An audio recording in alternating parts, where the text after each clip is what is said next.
the Navdurga actually represent the evolution of a woman, through the different stages of life. Yeah.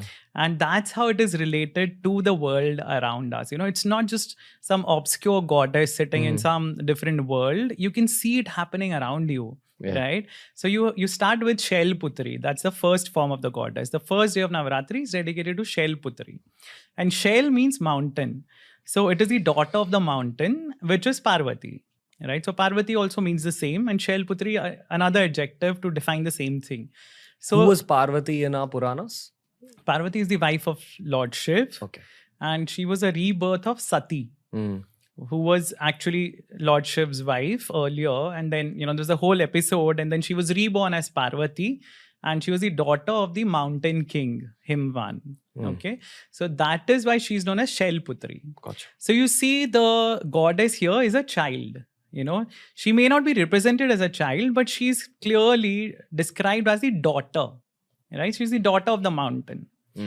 When you move to the next stage, that's of Brahmacharini. The second day is of goddess Brahmacharini, where she's depicted as a mendicant, as an ascetic. So this is the next stage of life. And Parvati, because she was a rebirth of Sati, she was born with that burning desire of obtaining Shiva as her husband again. And as a teenager, she started to materialize or manifest that dream, right, by doing deep penance, tapasya. And she was a brahmacharini in that form. So she's that, teenager or adolescent who knows what she wants in life. And she's working towards it. That's the next stage of life, of evolution for a girl, for any person rather. You are in your childhood, you are recognized as the son or daughter of someone.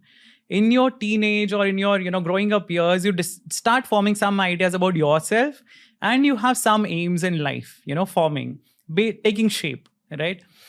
The next form of the goddess, the third day, is Ma Chandraghanta.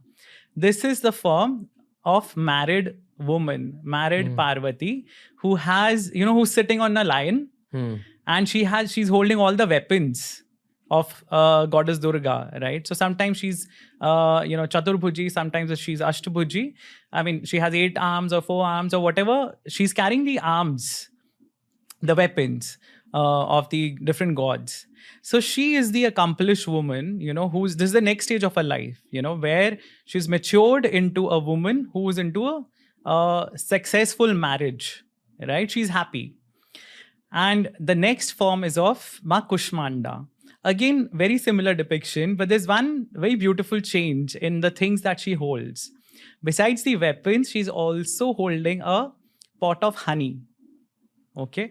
So honey, or, a kalash has, it represents a womb in Hinduism. It represents the garbh.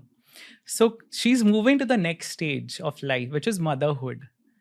And the next form is of Skandamata. Skand is Kartike. So mother of Skand. She's literally the mother of God. So that is the first time the goddess is depicted as a mother. Kartikeya is the god of war. Yes. Kartikeya is the god of war. And he's the son of Shiva and Parvati. And in this depiction, it's very beautiful. She's still sitting on a lion with a baby Skand on her lap. But she does not have any arms. As in, no weapons.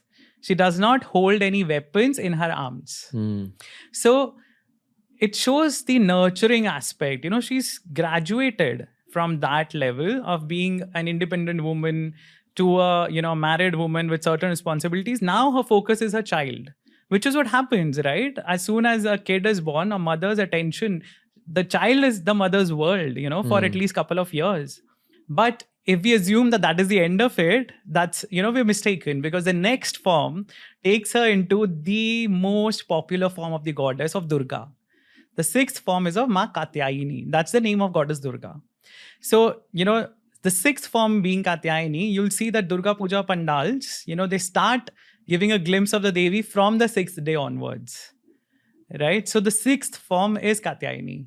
And she is achieving, a magnificent feat there, So her life does not end after becoming a mother. Even after that, she's continuing her career or she's continuing her aspirations, and she's doing something which the gods couldn't do. And she's killing Mahishasur, right? Who had that boon that he would not be killed by any male of any species. So goddess Durga was created by the combined energies of all the gods, to achieve that particular feat. So that is a form of Katyayani. And from Katyayani, we move to Kalratri, Ma Kali, which is, the most scary form of the goddess, probably for a lot of people. And people don't understand. There is a reason to it. She is so scary because she's supposed to scare the daylights out of the demons. In that same battle with Mahishasur, there are other demons involved. There's Shumb and Nishumb, there's Chand and Mund, there's Raktabij. And goddess Kali is created from Durga, to deal with certain demons. And Kali is, shown standing on top of Shiva. One of her feet is on Shiva. So, there's different stories to explain that, but we'll get into that later, when we talk about other manifestations of Kali.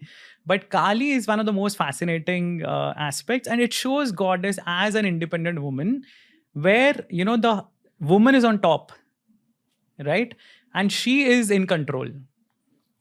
And from Kali, after the goddess has achieved all these, accolades, and she's done whatever was required of her, and whatever she probably wanted to do herself, she attains the form of Mahagauri.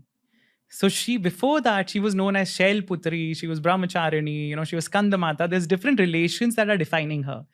But now Gauri, has become Mahan. She has gained importance, she has gained recognition in the world, and she's become Mahagauri. And then the next form is of Siddhidatri, which is very close to Lakshmi, the form of Lakshmi, where, it's in all the forms of the goddess, wherever there's a progression, you see the last form is of Lakshmi. So that probably shows that, whatever the strife in your life or whatever challenges you're dealing with, the ultimate aim is for that self-actualization stage, where you're calm and quiet and peaceful and you have everything going right for you. And Ma Siddhidatri is actually depicted being worshipped by the gods, the demons, the rishis, the manavs. So everybody bows down before her. So I find it very beautiful, and I think it kind of resonates with what we see in the society around us. Women are performing so many different functions. They take care of home, they take care of their work, and a lot of women sacrifice their career, for raising children or whatever. But these goddesses teach us that life need not end there. You can pursue your dreams. You can actually become someone that you were never before, right? And yourself, get self-actualized and achieve something for yourself beyond the descriptions that the relations put you into. You're not a daughter anymore. You're not a wife anymore. You're not a mother anymore. You are you, right? So that's the beauty of the Navdurga.